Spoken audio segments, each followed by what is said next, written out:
Los Angeles, 2013. The Cecil Hotel loomed over downtown like a tired giant, its faded Art Deco facade hiding a century of secrets.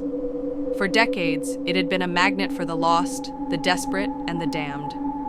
Serial killers like Richard Ramirez had prowled its halls, and countless souls had checked in, never to check out. But nothing prepared the city for the mystery of Elisa Lam. Elisa, a 21-year-old Canadian student, arrived at the Cecil in late January, chasing a solo adventure across the West Coast. She was bright, curious, and shared her journey through a blog, her words brimming with excitement. The Cecil was just a cheap stopover, a place to crash before moving on. She checked into a shared room on the 5th floor, her backpack stuffed with books and dreams. At first, everything seemed fine. Elisa texted her parents daily, her messages cheerful. But by February 1st, those messages stopped. Her parents, frantic, contacted the LAPD, and a missing persons case began. The hotel staff remembered Elisa, quiet, polite, often seen scribbling in a notebook in the lobby. But no one could say where she'd gone. The police combed the hotel, a labyrinth of dim corridors and creaking elevators.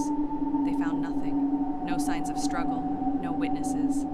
Elisa's roommates mentioned she'd been acting strange, talking to herself and leaving notes about watching eyes. But they chalked it up to stress. The case seemed destined to join the Cecil's long list of unsolved tragedies until the security footage surfaced. The video, pulled from the hotel's ancient elevator camera, became an internet obsession. It showed Elisa stepping into the elevator alone, her movements jittery. She pressed multiple buttons, then ducked into a corner, as if hiding. She peeked out, her eyes scanning the hallway, but no one was there. Then, she stepped out, gesturing wildly, her hands flailing as if arguing with an invisible figure.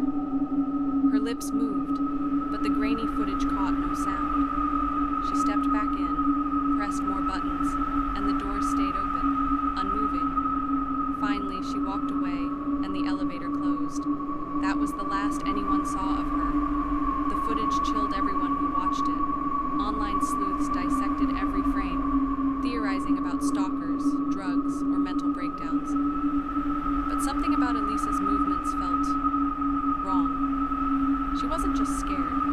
She seemed to be responding to something, or someone, that the camera couldn't see. Weeks passed with no leads. Then, on February 19th, a maintenance worker named Santiago Lopez responded to guest complaints about low water pressure and a foul smell in the rooms. He climbed to the roof, where the hotel's 4 massive water tanks stood.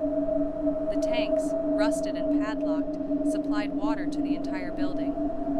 Lopez pried open one of the heavy lids and peered inside. His flashlight caught a glimpse of something pale floating in the dark water. It was Elisa's body. The discovery sent shockwaves through the city.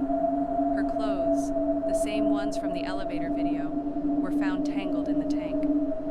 The coroner ruled her death an accidental drowning, but questions piled up. How did Elisa, a slight young woman, climb a locked rooftop access ladder, open a heavy tank lid, and slip inside without leaving a trace? Why was there no trauma on her body? And how had she gone unnoticed for weeks while guests showered, drank, and cooked with water tainted by her remains? The official report didn't satisfy anyone, least of all the hotel's residents.